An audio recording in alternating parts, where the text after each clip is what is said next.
lang talaga at sinagot mo din yung attorney Carlito na yan. Hindi porke mas matanda siya, palagi siyang tama, no? Hindi mo rin naman kasi masisisi yung tao. Anak na si Marco, he wants to play it safe. Malaki sugal din kasi itong ginawa ni Vanessa. Wala kasing fingerprints dun si Marco, kaya gusto ko i-surrender. Pons, ano ba? Akala ko ba kakampi na kita? Bes, ang point lang naman ni Pons is we can never be 100% sure unless lumabas na ang resulta ng investigasyon. Right? Dalawa lang naman ang ending niyan. May fingerprint o wala. Malilinis ni Marco ang pangalan niya o makukulong siya. Guilty or not guilty? Not guilty. Hindi si Marco ang kumidnap kay Trixie. O so hindi siya. Ibang tao. Eh sino ba ang ibang tao na may atraso kay Trixie at gusto rin idiin si Marco? Daddy! Perfect ako sa exam! Galing na anak ko. 100, oh. Galing ah. Mwah! Good job. Daddy, ano po yung Mordor? Mordor? Ano nakuha yun? Sige, yun ang classmate ko. Sabi niya baka may na-mordor yung daddy ni Luigi.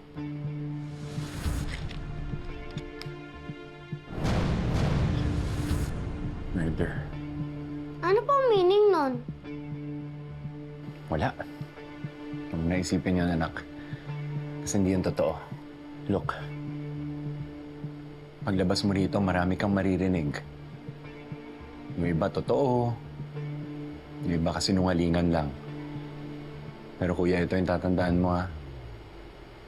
Hindi perfecto yung daddy. Every day, ginagawa ko yung best ko para sa inyo ni Ate Mikay.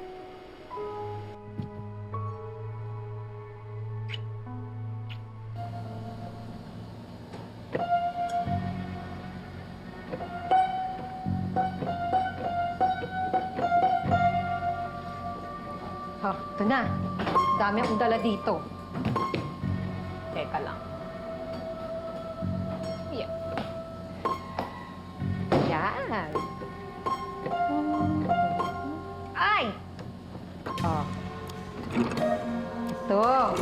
Yan. Ito kaya gamitin mo. Oo. Gawa to ng lola ko. Gamit niya to nung nagtateatro siya dati. Ganda! Yan o. Oh. Madami pa dito. Di nagre-reply si ate. Nanong ko nga siya kung pwede ko siyang samahan sa pag-iimbestiga. Huwag ka nang mapraning. Nag-iingat ka naman siguro, no? Wala ka namang iniwang fingerprint dun sa phone ni Trixie. Dapat na-diin na yun si Kuya Marco eh. Pero parang kabaliktaran ng nangyayari. Mas nabubuo pa yung tiwala ni ate sa lintik niyang asawa. Mamaya mo na isipin yan. Baka nagugutom ni alaga mo.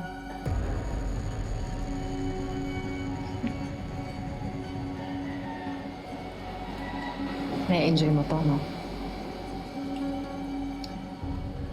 Sarap kaya ng pakiramdam na hawak mo ang isang tao sa liig. Desisyon mo kung mabubuhay pa ba siya o katapusan niya.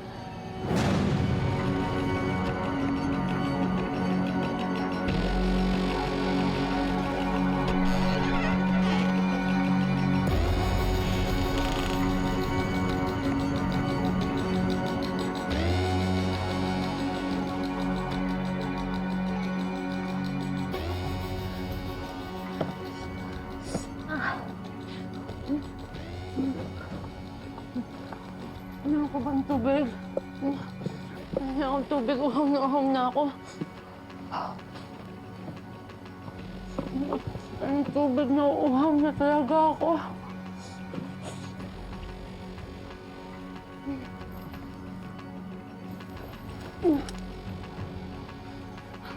Hingi akong tubig. Uhang na ako, please.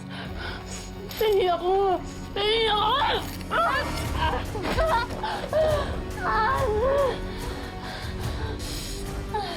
Hayop ka! Hoy! Bumalik ka dito! Magtuos tayo! Hindi ako takot sa'yo! Hayop ka! Hayop ka! Bumalik ka dito! Bumalik ka! Hayop ka!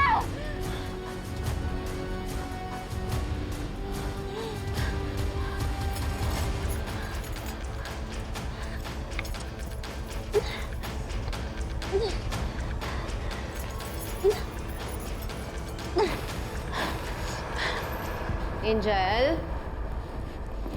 Angel! Saan na yun?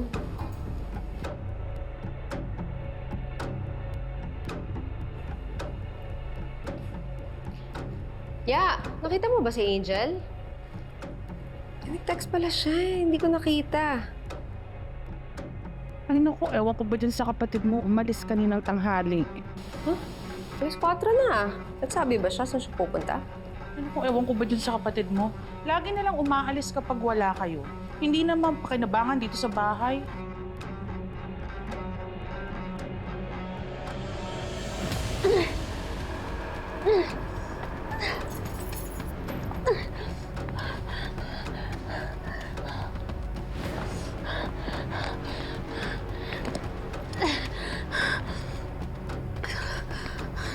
Ano kaya password nito?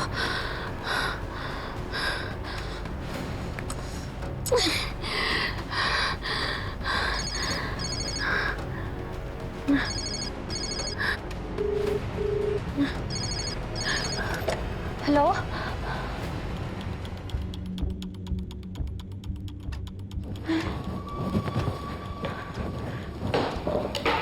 Lintik na Trixie na yan?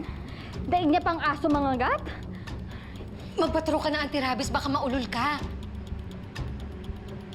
Hello? Hello? Hello?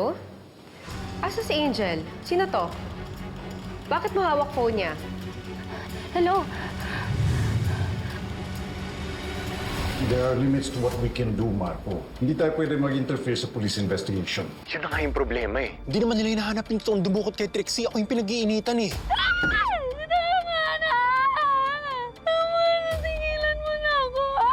May nalalaman ako na pwedeng magpatunay na inosente ang asawa mo sa pagkawala ni Attorney Trixie Mendoza. Gusto lang kitang bigyan ng update, Attorney. Ano yan? Lumabas na ho ang lab results ng cellphone ni Attorney Mendoza. Sa dami ng mga testigo at saka ebidensyang lumabas, baka nagsisimula na rin magdudoy ate mo sa'yo. Kung ako sa'yo, mag-ingat ka. Pag nabuking ka, mawala ate mo sa'yo. Angel, Ate, anong ginagawa mo dito? Ako dapat nagtatanong yan sa'yo.